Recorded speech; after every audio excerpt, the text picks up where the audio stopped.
Dejar la grabación. Vamos a continuar esta noche estudiando nuestra segunda parte sobre el arrepentimiento, esta enseñanza que está a lo largo de la Escritura también. Ya hemos visto que desde la caída de Adán y Eva, todos los seres humanos hemos sido imputados en esa misma condenación, así como lo describe Romanos 3, que no hay ninguno justo. Todos se desviaron, nadie busca a Dios. Por esa razón, el arrepentimiento es parte esencial como fruto de esa regeneración que Dios produce en el corazón humano, en esa operación de Dios cambiando el corazón de piedra del hombre y dando un corazón nuevo. El arrepentimiento es un fruto de esa regeneración o nuevo nacimiento. La semana pasada estuvimos viendo acerca de qué es el arrepentimiento. Mirábamos ahí que el arrepentimiento tiene que ver con una palabra que está en griego, metanoia, que significa cambio de mente, pero no es un cambio meramente producido por el esfuerzo humano. Mirábamos, no significaba de que hoy me levanto y digo, voy a cambiar de mente, voy a cambiar de pensamiento y así me voy a cambiar yo mismo. Eso es imposible, no sucede de esa manera y no es a lo que describe la Biblia. Ese cambio de mente, ese estado diferente, solamente es producido por Dios y precisamente necesitamos estudiar acerca de lo que dice la Escritura en relación al arrepentimiento. En esta noche vamos a ver la necesidad del arrepentimiento. ¿Por qué Dios manda a todos los hombres en todo lugar que se arrepientan de sus pecados? Porque Él ha establecido un día en el cual juzgará a los hombres según las obras que hayan hecho acá en la tierra. Permítame. Vamos a compartir pantalla.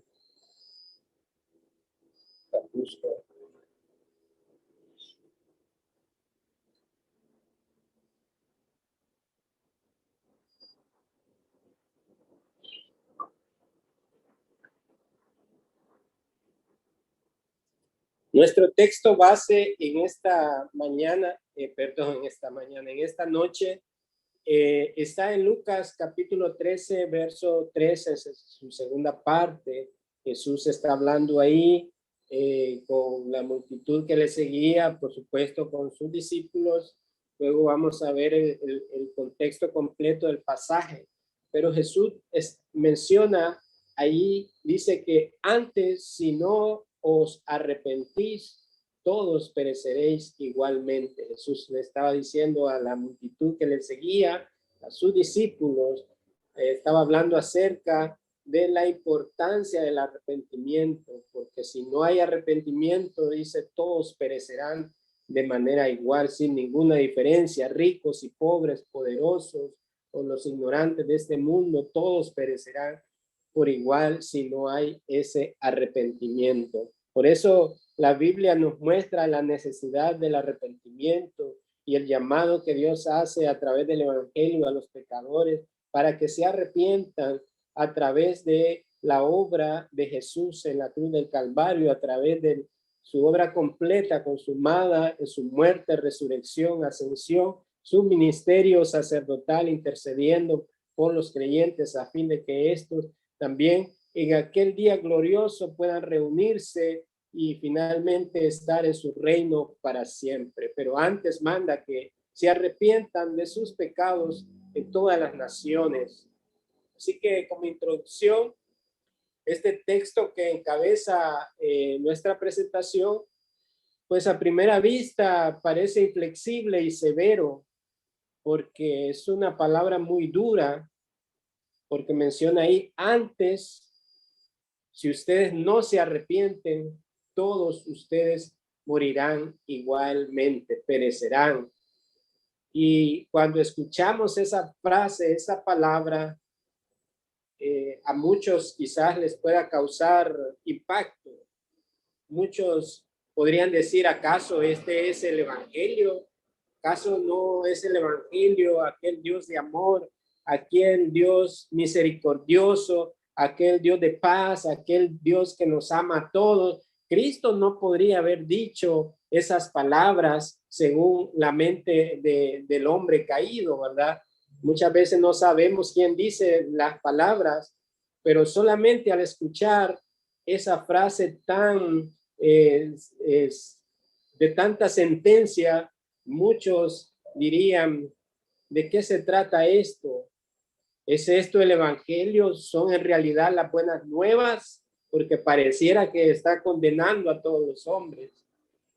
Estas son las buenas nuevas de las que hablan los ministros, los predicadores. ¿Acaso esto es el mensaje que deben de predicar? Y los discípulos dicen en Juan capítulo 6, verso 60, porque ellos estuvieron en su ministerio terrenal con Jesús. Y finalmente ellos dicen, dura es esta palabra, ¿quién la puede oír? Porque el mensaje de Jesucristo estuvo lleno de advertencias, de amonestaciones fuertes para que el hombre pudiese ver su pecado, la realidad de su condenación y pudiese acudir de manera rápida a ese encuentro con el Señor Jesucristo.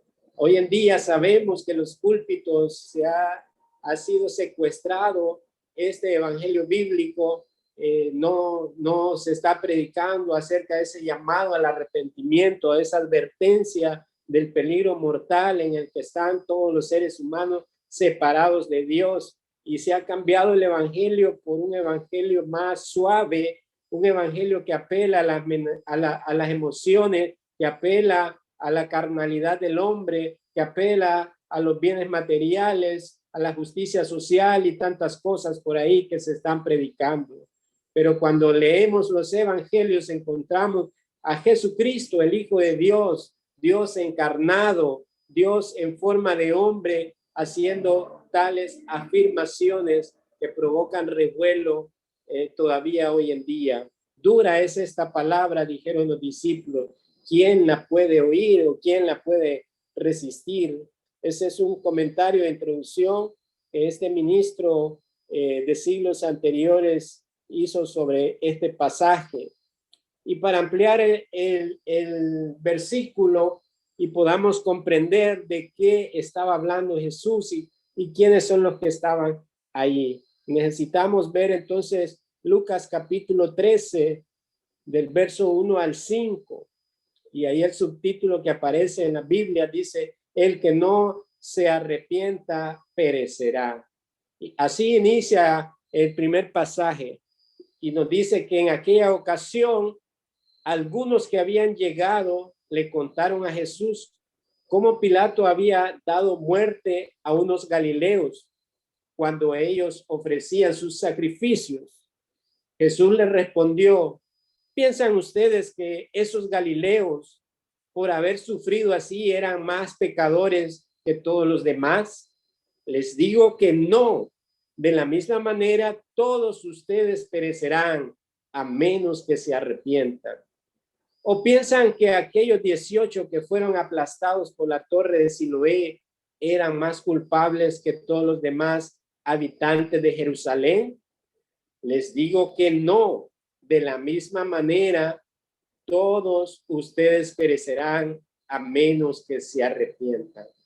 Así que aquí vemos una situación en el contexto del pasaje, nos menciona que en aquella ocasión algunas personas dentro de la multitud se habían acercado a Jesús con la intención de relatarles este hecho que había realizado Pilato, un hecho cruel, asesinato de personas, estos galileos que estaban presentando ofrendas de sus sacrificios en el templo para la adoración. Y Pilato, según algunas fuentes históricas, era un gobernante cruel, y eso lo demuestra este pasaje porque él no le importó que estas personas estaban en el momento de la adoración y asesinó a estos galileos y y no solamente eso le bastó, sino que la sangre que fue derramada de ellos fue mezclada con la sangre de los sacrificios de los animales que presentaban en la adoración. Así que vemos que Pilato fue un gobernante cruel, un gobernante temible, y estas personas, este grupo de personas están diciendo a Jesús este suceso, pero Jesús le responde de esa manera ante tal asesinato cruel de estas personas, de estos galileos. Él le dice: ¿piensan ustedes que estos galileos que fueron asesinados por mano de Pilato de manera tan cruel, por haber sufrido así, acaso eran más pecadores que todos los demás? Jesús le responde con esa pregunta también, porque estas personas estaban tratando de comparar los pecados de los hombres, porque había esa creencia que todavía incluso hoy se tiene en esta sociedad, en la humanidad, de que se piensa que por cuanto más sufre una persona debe de estar pagando por algunos pecados. Entre más terrorífico le sucede a alguna persona, ya sea una muerte violenta, cruel, generalmente las personas piensan: este debe de haber andado en terribles pasos para acabar de esa manera. Ese es el pensamiento que había en este grupo de personas al venir a Jesús y contar este hecho horripilante de un asesinato tan cruel de este gobernante Pilato, que posteriormente sabemos por el relato de los evangelios que sería quien entregaría a Jesús en el sacrificio, en esa horrenda cruz también. Pero Jesús los para en ese momento. Y entonces les hace esa pregunta: ¿piensan ustedes que estas personas que murieron de manera tan horripilante y sufrieron tanto eran porque eran más pecadores que todos los demás? Y él pasa a decir en el verso 3, les digo que no. De la misma manera, todos ustedes perecerán a menos que se arrepientan. Estas personas no esperaron que Jesús les dijera estas palabras tan de manera sentenciante para ellos. Quizás ellos esperaban otra respuesta, de que Jesús dijera: sí, estos hombres eran pecadores y merecían esa muerte cruel como castigo del Dios poderoso. Pero Jesús no les dice eso. Él les dice: les digo que no. De la misma manera, todos ustedes van a perecer a menos que se arrepientan. Lo interesante de aquí es que el Señor está poniendo en contexto a los seres humanos. Ahí nos incluimos todos, porque estos hombres, según ellos, eran merecedores más de la gracia de Dios que aquellos que habían muerto de esa manera. Pero Jesús está poniendo en contexto a los seres humanos y le dice que todos están incluidos en la misma condición de pobres pecadores, merecedores de la ira de Dios. Y él está diciendo: de la misma manera, si ustedes no se arrepienten, van a morir de igual manera. Quizás no de la manera de ese sufrimiento, de quitarle la vida, en ese caso, aunque muchos de los eruditos dicen que también él estaba afirmando esa profecía de que en el año 70 toda Jerusalén iba a caer por mano de los romanos, iba a haber una matanza. Y así lo quedó registrado en la historia. En el año 70, el Imperio Romano devastó la ciudad de Jerusalén y hubo una gran mortandad.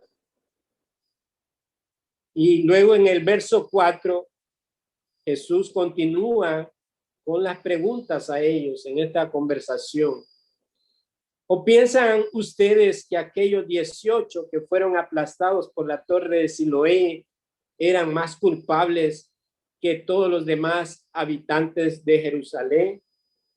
Ese fue otro hecho histórico que se registró de ese lamentable hecho donde murieron estas 18 personas que fueron aplastadas por una torre de Siloé. Y entonces él está haciendo estas preguntas con la intención de llevarles a esta realidad de la condición en que se encuentra el ser humano. Otro hecho sorprendente, lamentable, que haya caído una torre y haya destruido a 18 personas. Pero una vez más, esa creencia de que entre más terrible le suceda a una persona significa de que es más pecadora o ha sido más culpable, merecedora del juicio de Dios. Y esto nos recuerda a los amigos de Job allá en el Antiguo Testamento. Ellos no sabían la condición en la que estaba este justo Job, que Dios había permitido que Satanás tocara su cuerpo y estuviera viviendo esa situación tan difícil, pero era más por la soberanía de Dios y su plan y su propósito. Sin embargo, ni Job ni sus amigos sabían qué estaba aconteciendo, pero ellos empiezan a juzgar a Job, eran sus amigos, y empiezan a señalar: quizás tú has hecho mal delante de Dios, estás en pecado, has ofendido a Dios y por esa situación estás en esta gran calamidad. Era el mismo pensamiento que estaba mostrando este grupo de personas, y es el mismo pensamiento que sigue imperando en las personas que muchas veces hacen diferencias entre pecados grandes y pecados pequeños, entre que yo merezco más la gracia de Dios y el otro no, porque es más un vil pecador. Pero Jesús nuevamente le dice: ni aun estos que fueron aplastados por la torre de Siloé eran más culpables que todos los demás habitantes de Jerusalén. Les digo que no. De la misma manera, todos ustedes perecerán a menos que se arrepientan. Sin embargo, hay acciones que el ser humano, producto del pecado, cosecha estas situaciones lamentables. El hombre, en su pecaminosidad, en su maldad, puede acortar sus días. Alguien que asesina puede acortar sus días, puede terminar de una manera cruel. Pero estos asuntos no nos competen a nosotros como seres humanos caídos, como pecadores. El juicio le corresponde a nuestro Señor. Y de esa manera es que Él está hablando, diciendo a ustedes: no les corresponde, tanto ellos que fueron aplastados, tanto ellos que murieron de manera cruel. La misma situación puede acontecer a ustedes si no se arrepienten. Porque el hecho no está así, aunque obviamente la muerte física es algo trágico en la humanidad, pero lo es mucho más la muerte espiritual a la que Jesús está señalando en ese momento.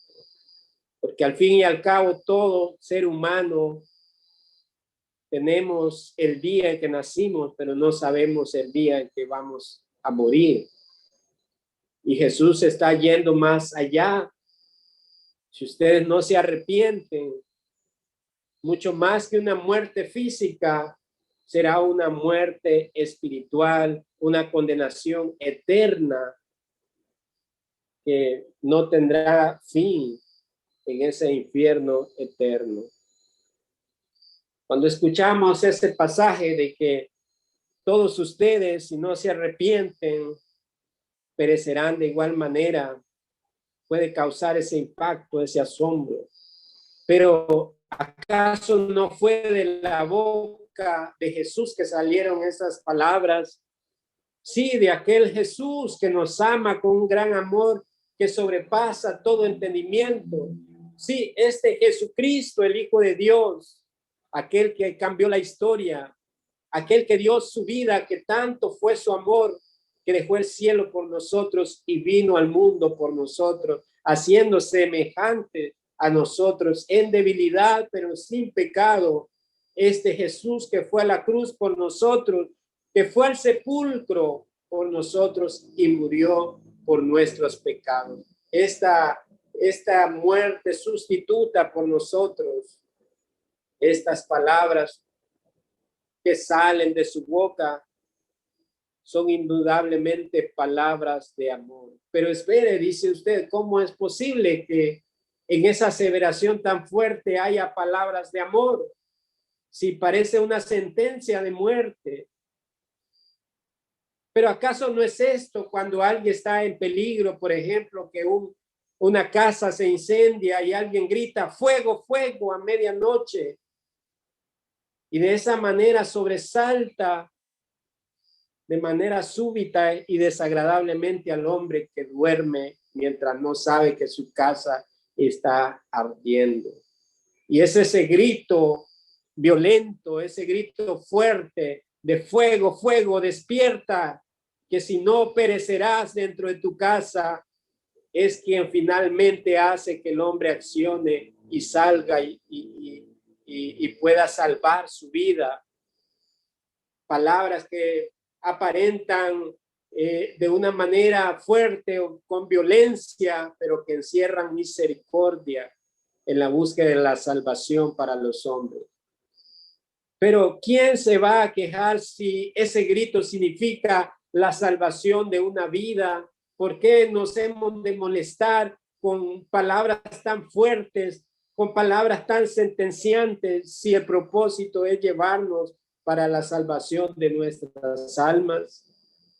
Así que las palabras de Jesús, antes, si no os arrepentís, todos perecerán igualmente.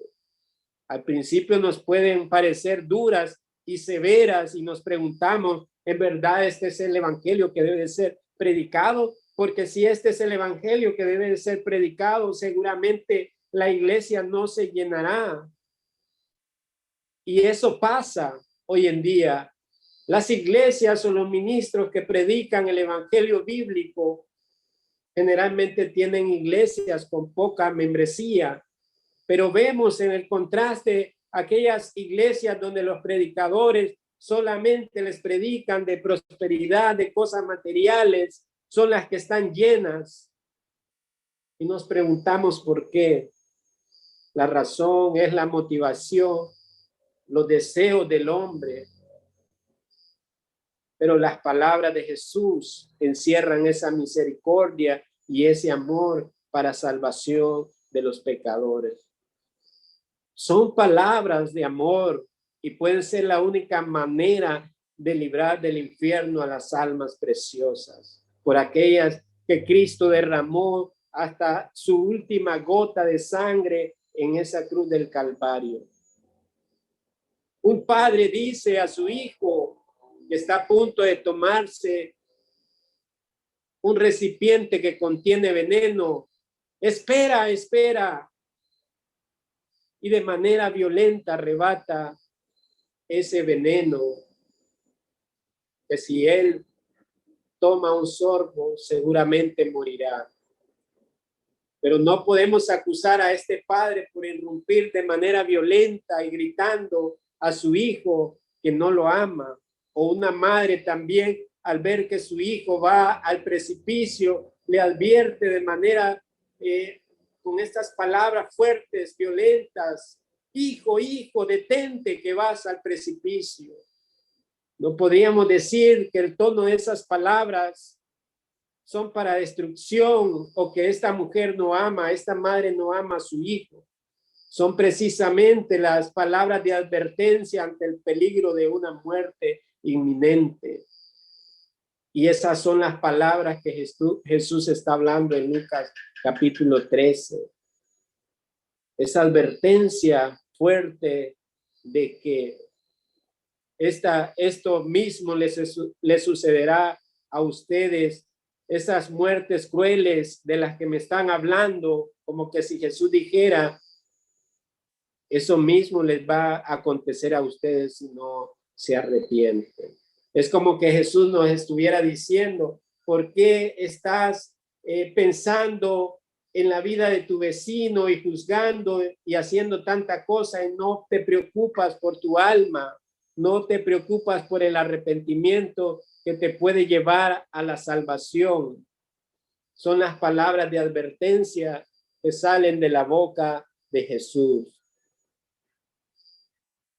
Entonces, necesitamos saber por qué es necesario el arrepentimiento, por qué Cristo, por qué Dios manda a todos los hombres que se arrepientan en todo lugar. Y este texto que leímos al inicio, en Lucas 13, nos muestra de una manera clara la necesidad del arrepentimiento. Estas palabras de nuestro Señor Jesucristo son precisas, expresivas y enfáticas. Antes, si no os arrepentís, todos pereceréis igualmente. Luis, Juan, Ana, si no os arrepentís, perecerán igualmente. Todos sin excepción necesitan arrepentirse delante de Dios, porque Dios ha sentenciado al ser humano desde la caída en Adán, y no hay nada que el ser humano pueda hacer para redimirse delante de Dios. Si no es por una intervención divina, sino por esa gracia divina de Dios operando en el nuevo nacimiento, en la regeneración del hombre, el hombre jamás pudiese experimentar ese arrepentimiento genuino que lo lleve a salvación. Así que ese arrepentimiento es necesario no solo para los ladrones, no solamente para los perversos, no solamente es para los homicidas, para los que derraman sangre cada día, no solamente es para los borrachos, para aquellos borrachos que traen destrucción a sus hogares, para los adúlteros, para los fornicarios, para los reos en la cárcel. No solamente para ellos es el arrepentimiento. Ese no es el mandato de Dios. El mandato de Dios al arrepentimiento es para todos los seres humanos, porque todos están incluidos en esa semilla de Adán. Todos sin excepción necesitan arrepentirse delante de Dios. Necesita arrepentirse el rico, necesita arrepentirse el pobre, necesita arrepentirse el jefe, el amo, necesita arrepentirse el empleado. Toda persona necesita arrepentirse. Los presidentes, los reyes que se sientan en su trono, el más humilde, el trabajador, el campesino, el doctor, el iletrado, todos necesitan arrepentirse sin excepción. Si no os arrepentís, todos pereceréis igualmente. Vamos a ver 3 puntos importantes acerca del arrepentimiento. Inciso A, sin arrepentimiento no hay perdón de pecados. Sin arrepentimiento no hay perdón de pecados, porque a Dios no lo podemos engañar.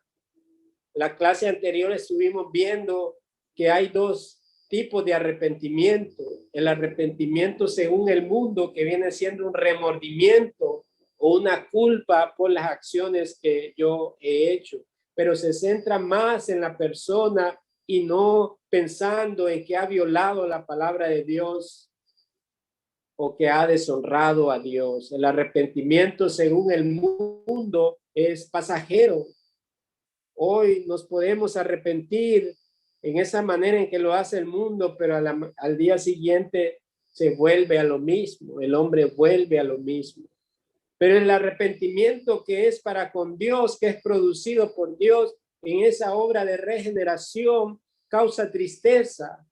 Y es una tristeza que nos lleva a poder confesar de una manera dolorosa, en aflicción, por haber deshonrado a Dios.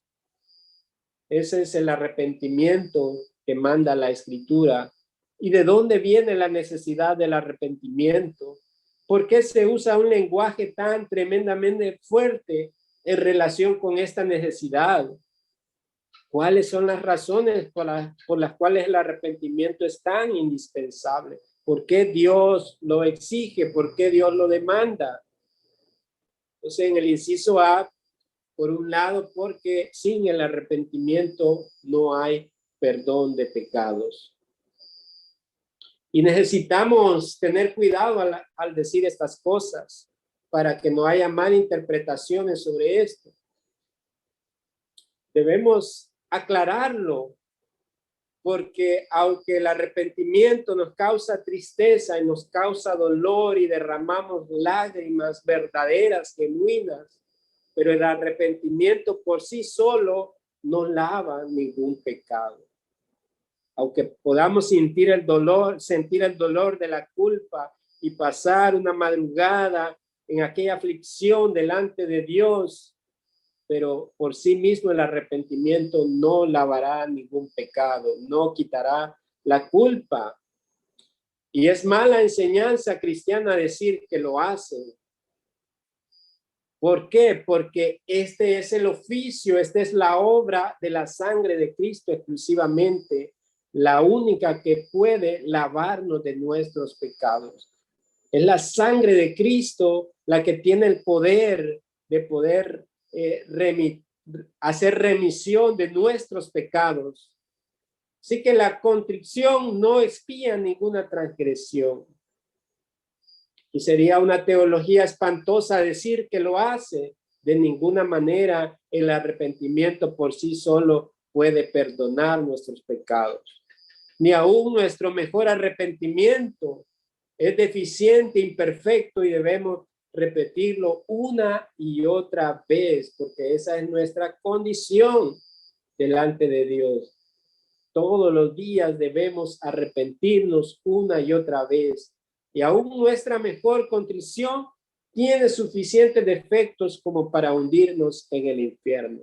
Así que debemos aclarar que el arrepentimiento en sí mismo no tiene el poder para salvarnos ni para perdonar nuestros pecados, porque ese es el oficio, esa es la obra de la sangre de Cristo exclusivamente. A través de Cristo es que somos perdonados, somos limpiados de nuestra maldad. Pero necesitamos ver entonces cuál es la función del arrepentimiento como lo manda la Escritura. R.C. Sproul nos dice de la siguiente manera acerca del arrepentimiento. El arrepentimiento no es la causa del nuevo nacimiento o regeneración. Escuche bien, el arrepentimiento no es la causa del nuevo nacimiento o regeneración, sino más bien es el resultado o el fruto de la regeneración. Esto pasa así porque es la obra de Dios ante lo que produce la regeneración, lo que produce el nuevo nacimiento, y al venir a esa nueva vida, Él nos da ese poder, esa facultad para producir un arrepentimiento genuino para con Dios. No es antes, no es que es un requisito para ser nueva criatura o haber nacido de nuevo. Al contrario, el arrepentimiento es un fruto de la regeneración. Si bien el arrepentimiento inicia con la regeneración, es una acción que debe repetirse a lo largo de la vida cristiana.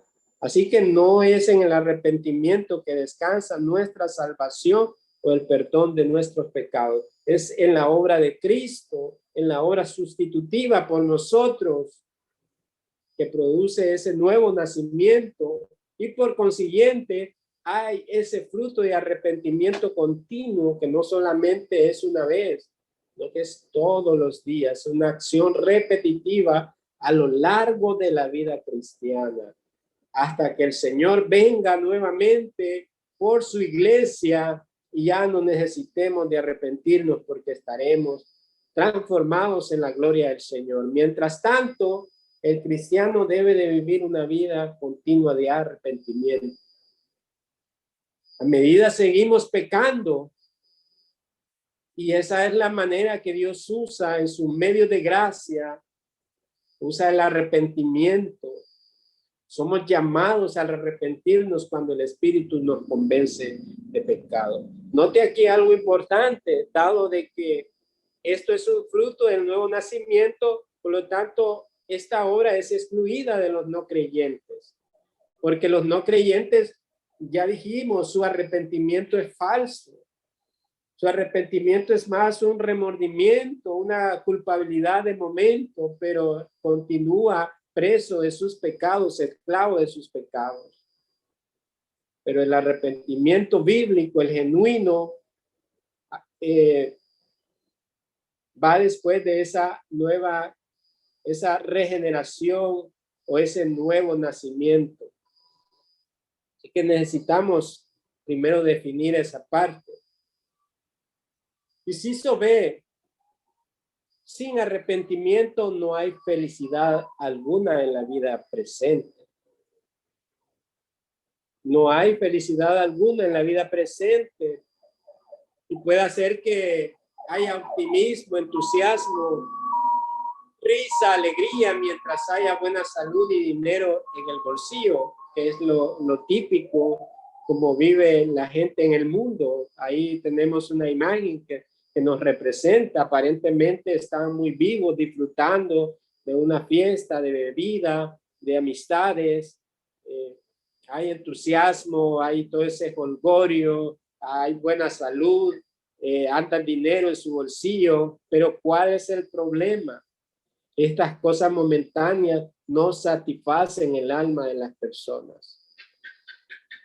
Una persona puede andar en esos ambientes de fiesta, de parranda y disfrutar el momento, pero seguramente al llegar a su casa siente esa sensación o esa conciencia que lo acusa de que algo no está bien o que eso no le satisface o no llena su alma, no le da propósito en la vida. Estas cosas materiales o estas vivencias terrenales no significan felicidad sólida. No hay felicidad en ello, todo es pasajero, todo es momentáneo. Hay en todos los hombres una conciencia y esa conciencia tiene que ser satisfecha. Esa parte que Dios puso en el ser humano, donde lo acusa o lo defiende. El ateo o las personas que se rebelan contra Dios, aquellos autosuficientes, serían felices si pudiese eliminar la conciencia.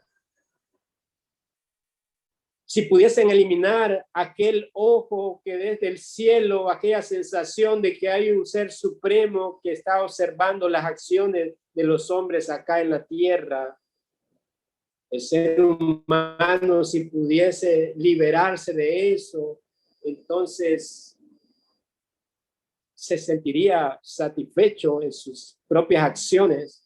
Pero dado de que Dios puso la conciencia en el corazón, en el ser humano, esta conciencia lo acusa o lo defiende y no lo deja en paz. No lo deja en paz en disfrutar su rebelión contra el Creador. Mientras esta conciencia sienta que el pecado no ha causado arrepentimiento y no ha sido abandonado, no estará tranquila y no dejará que el hombre se sienta tranquila por dentro. Por esa razón, aunque los hombres rechazan, incluidos ahí las mujeres, los jóvenes, por más que quieran vivir su vida de manera loca, de manera irregular, esa conciencia no los deja tranquilos y saben que serán juzgados delante de Dios muy pronto. Así que en estas cosas pasajeras no hay felicidad alguna, porque sin el arrepentimiento no hay felicidad alguna en la vida presente. Inciso C, además, sin arrepentimiento no puede haber idoneidad para el cielo en el mundo venidero. Porque allá en el cielo, cuando el Señor venga por su pueblo, seamos llevados a ese cielo nuevo, a esa nueva tierra. No puede haber idoneidad para el cielo en el mundo venidero sin el arrepentimiento. Allá en el cielo no podrán entrar personas que no hayan pasado por el arrepentimiento genuino. ¿Por qué? Porque el cielo es un lugar preparado, un lugar santo, el lugar de la morada del Dios santo. Y los que van al cielo tienen que ser un pueblo preparado. Y ese pueblo preparado es la comunidad de creyentes, la iglesia que está en la tierra como embajadora de Dios. Aquellos que todavía luchamos contra el pecado, pero estamos siendo preparados para ese cielo. Esa es la obra maravillosa del Espíritu Santo, la tercera persona de la Trinidad, santificar a los creyentes cada día utilizando la palabra de Dios como instrumento para que nosotros podamos ser preparados, santificados, y de esa manera Dios está llevando a cabo su obra hasta que venga Él por segunda vez. De esa manera hay un pueblo que está siendo preparado. La Biblia lo describe como la novia del Cordero, aquella que se le ha dado un vestido nuevo, aquella que se le ha dado un vestido limpio, puro, blanco, que representa la santidad que ha sido imputada a través del novio que es Cristo. Dios vendrá, Cristo vendrá por su iglesia, viene por su novia, y una iglesia sin mancha y sin arruga.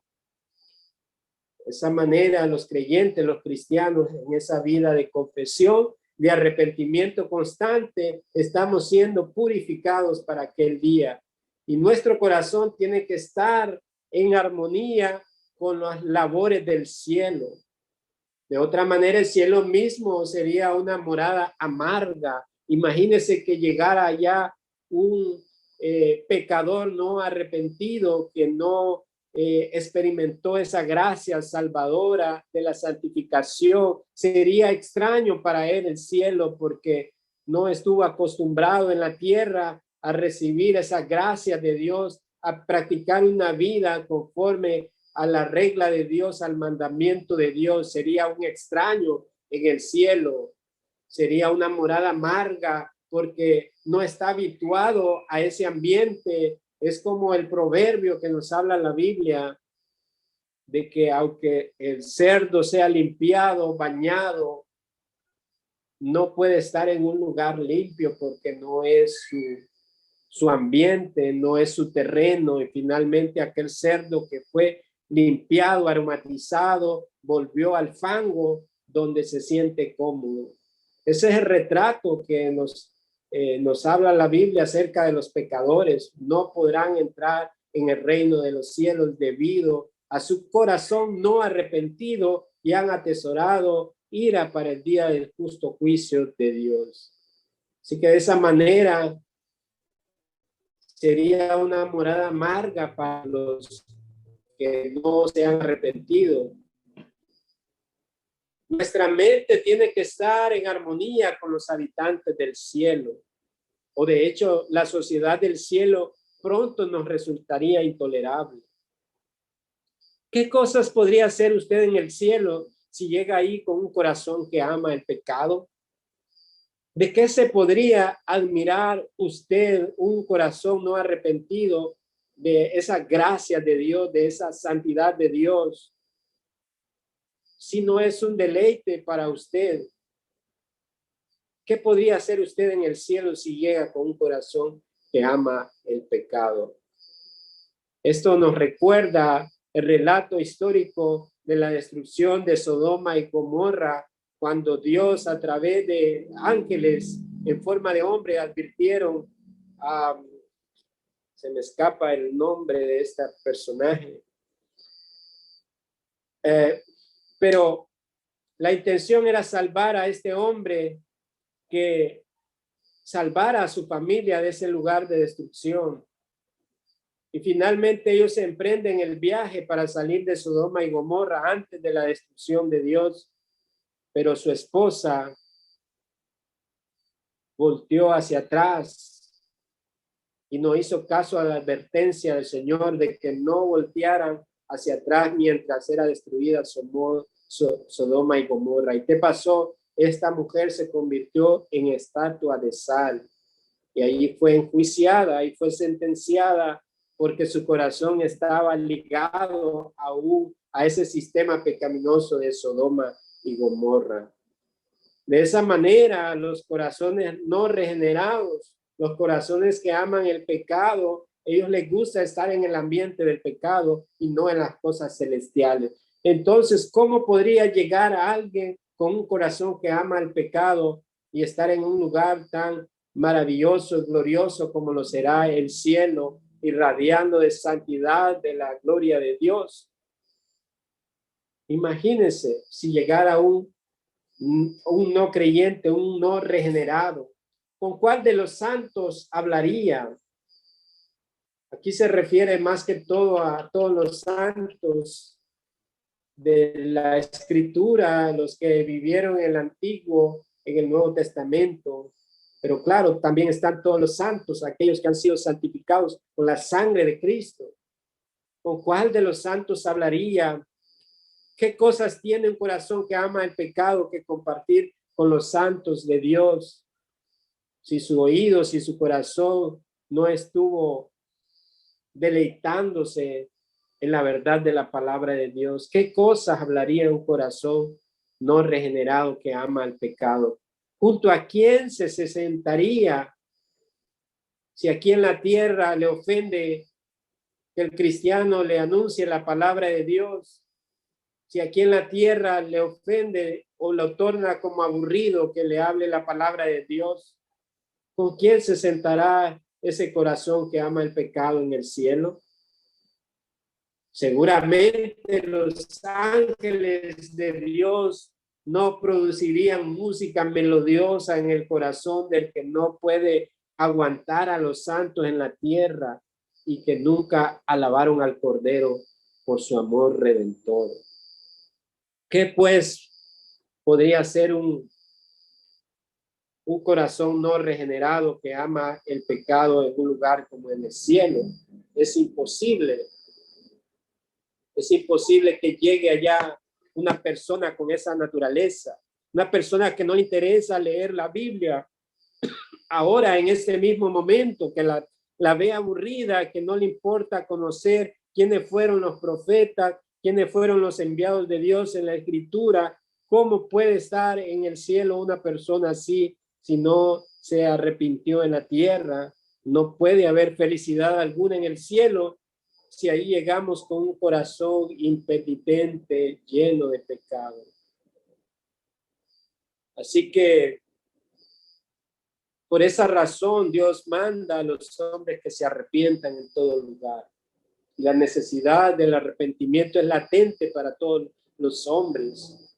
Por estas razones que hoy estamos estudiando, y quiera Dios que en su misericordia produzca en el corazón no regenerado estas advertencias que la Escritura nos dice, que Jesús mismo nos dice, para que no viva el hombre en un mundo de engaños, falsedades y mentiras, y que nadie le engañe en cuanto a la necesidad del arrepentimiento.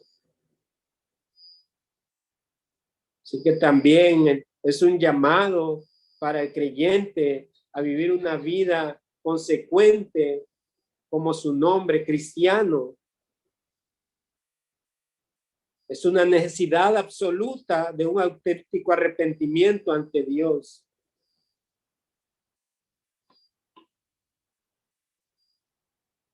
Así que,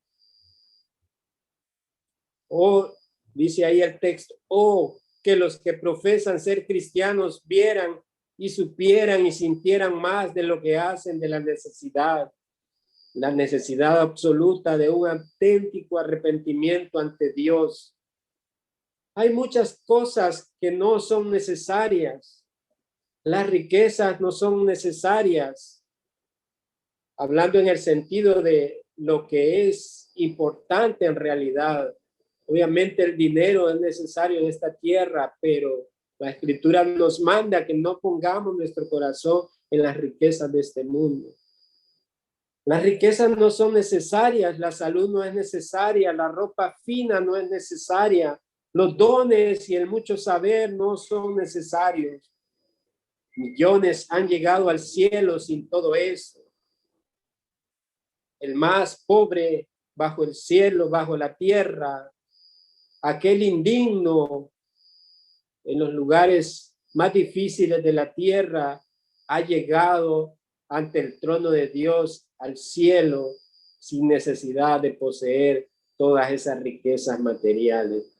Y miles están llegando al cielo cada año sin todo eso. Porque a Dios no le impresiona si es un rey, un presidente, un poderoso de esta tierra o el más miserable que no tiene que comer. Miles están llegando al cielo cada año sin todo esto. Pero nadie ha llegado al cielo sin el arrepentimiento para con Dios y de la fe en nuestro Señor Jesucristo, como lo describe Hechos capítulo 20, 21. Así que no permitamos que nadie nos haga creer que se puede ser feliz en este mundo sin el arrepentimiento para con Dios. Necesitamos el arrepentimiento porque si no seríamos el más infeliz de los hombres en la tierra. Y cuando vaya haciéndose anciano y peine canas, cuando ya no pueda ir a donde una vez iba y disfrutar lo que antes disfrutaba, la desdicha y el sufrimiento lo atacarán como un hombre armado. Así que escribámoslo en tablas en nuestro corazón. Sin arrepentimiento no hay paz. Eso debe de producir la maravilla en el día final. El arrepentimiento es un fruto de un corazón regenerado para con Dios. Ya lo vimos. No es un requisito, sino que es la gracia, la obra de Dios que ha sido llevada a cabo en el corazón del hombre, en el nuevo nacimiento, y el arrepentimiento es el medio para producir esa santificación en los creyentes. Pero si usted en esta noche, en este estudio, no tiene un arrepentimiento para con Dios, sino un remordimiento pasajero, Dios manda a las personas que se arrepientan de su maldad, que dejemos en sus manos la operación de la salvación por medio de Cristo, quien tiene el poder en su sangre, derramar su sangre hace más de 2000 años por los pecados de su pueblo, por aquellos que habían de creer en él, por aquellos que estarán en la gloria de Dios en el día postrero. Dios manda que se arrepientan, pongan su fe en Jesucristo. Dios hará esa obra maravillosa, pero es necesario venir en humildad, no pensando en el vecino, que aquel es más malvado, que aquel no merece, sino con un corazón rendido. Señor, miserable pecador, necesitado de tu perdón, no puedo salvarme a mí mismo. Necesito tu gracia, tu misericordia, para que puedas producir un nuevo nacimiento, para que cambies mi corazón de piedra, incapaz de amarte, porque por mí mismo solo hay rebelión, pecado contra ti, Señor. Y no solo eso, sino que me deleito en mi maldad. Señor, crea en mí un corazón limpio y puro. Y luego en esta noche, Señor, por las personas que están ahí, para que puedan ser llamadas a la fe salvadora y pueda sobrar salvación, regeneración, Señor, una nueva condición de vida por la obra divina del Espíritu Santo, que puedas poseer, Señor, la vida de pecadores para tu gloria, para tu honra, y que tú seas honrado, Señor, alabado en la salvación de pecadores, y los has hecho nuevas criaturas, hijos, Señor. Y también mandas a los creyentes que sigamos nuestra profesión de fe en un arrepentimiento genuino como medio para nosotros, Señor, progresar en esa santificación en espera de ese día glorioso, Señor. Te alabamos en esta noche en el nombre de Cristo Jesús. Amén. Amén.